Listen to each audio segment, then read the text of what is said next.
ದೆಹಲಿಯಲ್ಲಿ ಕೌಟುಂಬಿಕ ಕಲಹಕ್ಕೆ software engineer ಬಲಿಯಾಗಿದ್ದಾರೆ. ಏನಾಯ್ತು ಕುಟುಂಬದಲ್ಲಿ ಅನ್ನೋದರ ಕುರಿತ ಮಾಹಿತಿ ಬರ್ತಾ ಇದೆ, ಬನ್ನಿ ನೋಡ್ತಾ ಹೋಗೋಣ.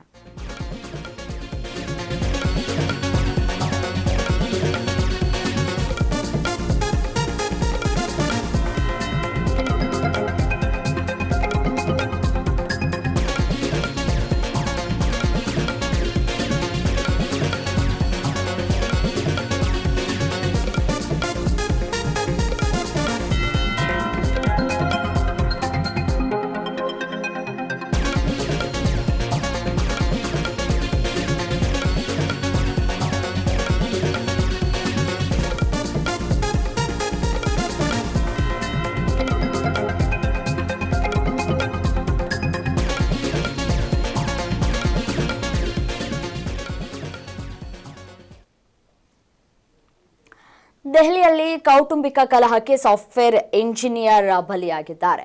ಮಗುವಿಗೆ ಔಷಧಿ ನೀಡುವಂತಹ ವಿಚಾರಕ್ಕೆ ಪತಿ ಪತ್ನಿ ನಡುವೆ ಜಗಳ ಆಗಿದೆ. ಪತ್ನಿಯ ಕಡೆಯವರಿಂದ ಭೀಕರ ಹಲ್ಲೆ ಮಾಡಿರುವಂತಹ ಆರೋಪ ಕೇಳಿಬರ್ತಾ ಇದೆ. ಹಾಗಾಗಿ ಪತಿ ಇದೀಗ ಸಾವನ್ನಪ್ಪಿದ್ದಾರೆ. 31 ವರ್ಷದ ವಿನಯ್ ಗುಪ್ತಾ ಚಿಕಿತ್ಸೆ ಫಲಕಾರಿಯಾಗದೆ ಸಾವನ್ನಪ್ಪಿದ್ದಾರೆ. ಪತ್ನಿಯ ಕರೆ ಮೇರೆಗೆ ತವರು ಮನೆಯವರು ಬಂದು ಹಲ್ಲೆ ಮಾಡಿರುವಂತಹ ಆರೋಪ ಕೇಳಿ ಬರ್ತಾ ಇದೆ. ಅಡೋಬ್ ಕಂಪನಿಯಲ್ಲಿ ಸಾಫ್ಟ್ವೇರ್ ಇಂಜಿನಿಯರ್ ಆಗಿದ್ದಂತಹ ವಿನಯ್ 4.5 ತಿಂಗಳ ಅವಳಿ ಮಕ್ಕಳನ್ನ ಆಗಲಿದ್ದಾರೆ ತಂದೆ. ಪತ್ನಿ ರೇಖಾ ಸೇರಿ 4 ವಶಕ್ಕೆ ಪಡೆದುಕೊಂಡಿದ್ದಾರೆ ಪೊಲೀಸ್ನವರು. ನೋಡಿ, ದೃಶ್ಯದಲ್ಲಿ ಕೂಡ ಗಮನಿಸ್ತಾ ಇದ್ದೀರಿ. ಪತ್ನಿ ಕರೆ ಮಾಡಿದ್ದಾರೆ ಕುಟುಂಬಸ್ಥರಿಗೆ, ತನ್ನ ತಾಯಿಯ ಕಡೆಯವರಿಗೆ ಕರೆ ಮಾಡಿದ್ದಾರೆ. ಹಲ್ಲೆಯನ್ನು ಮಾಡಲಾಗಿದೆ, ಜಗಳ ಆಗಿದೆ, ಬಂದು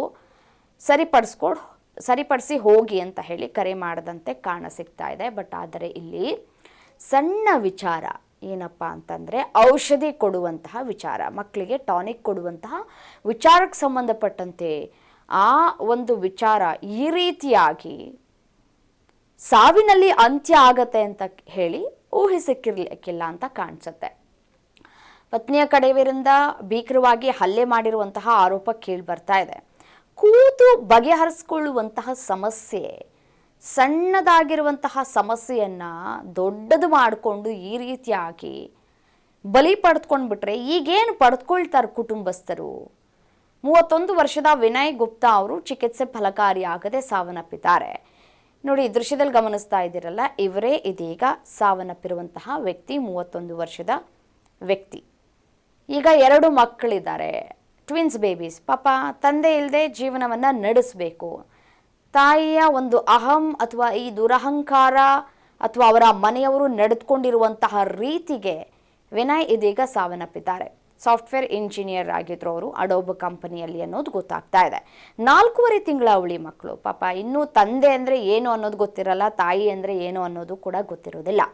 ಈ ಸಂದರ್ಭದಲ್ಲಿ ಔಷಧಿ ಕೊಡುವಂತಹ ವಿಚಾರಕ್ಕೆ ಸಂಬಂಧಪಟ್ಟಂತೆ ಶುರುವಾದಂತಹ ಗಲಾಟೆ ಕೊಲೆಯಲ್ಲಿ ಅಂತ್ಯವಾಗಿದೆ.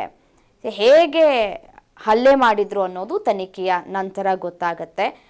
ಸಾವನ್ನಪ್ಪುವಷ್ಟರ ಮಟ್ಟಿಗೆ ಹಲ್ಲೆ ಮಾಡಿಬಿಟ್ಟಿದ್ರ ಕುಟುಂಬಸ್ಥರು ಅನ್ನೋದು ತನಿಖೆಯ ಸಂದರ್ಭದಲ್ಲಿ ಗೊತ್ತಾಗಬೇಕಾಗಿದೆ. ಅಥವಾ ಬೇರೆ ಏನಾದರೂ ಹಳೆ ದ್ವೇಷ ಏನಾದರೂ ಇಟ್ಕೊಂಡಿದ್ರ ಅನ್ನೋ ತನಿಖೆ ಸಂದರ್ಭದಲ್ಲಿ ಗೊತ್ತಾಗಬೇಕಾಗಿದೆ. ಪತಿ ಪತ್ನಿ ನಡುವೆ ಎಲ್ಲವೂ ಕೂಡ ಸರಿಯಾಗಿಲ್ಲ ಅನ್ನೋದು ಈ ಮುಖಾಂತರ ಗೊತ್ತಾಗ್ತಾ ಇದೆ. ಸರಿ ಇಲ್ಲ ಅಂತಂದರೆ ಡಿವೋರ್ಸ್ ತೆಗೆದುಕೊಂಡು ದಯವಿಟ್ಟು ಜೀವನವನ್ನು ಮಾಡೋದಕ್ಕೆ ಪ್ರಯತ್ನವನ್ನು ಪಡಿ. ಅದನ್ನು ಬಿಟ್ಟು ಈ ರೀತಿಯಾಗಿ ಹಲ್ಲೆ ಮಾಡಿ ಒಬ್ಬ ವ್ಯಕ್ತಿಯನ್ನು ಸಾಯಿಸೋದು ಎಷ್ಟರ ಮಟ್ಟಿಗೆ ಸರಿ? ನಮಗೆ ಜೀವ ಕೊಡೋದಕ್ಕಷ್ಟೇ ಅವಕಾಶ ಇರೋದು, ಜೀವವನ್ನು ತೆಗೆಯೋದಕ್ಕೆ ಅವಕಾಶಗಳಿಲ್ಲ.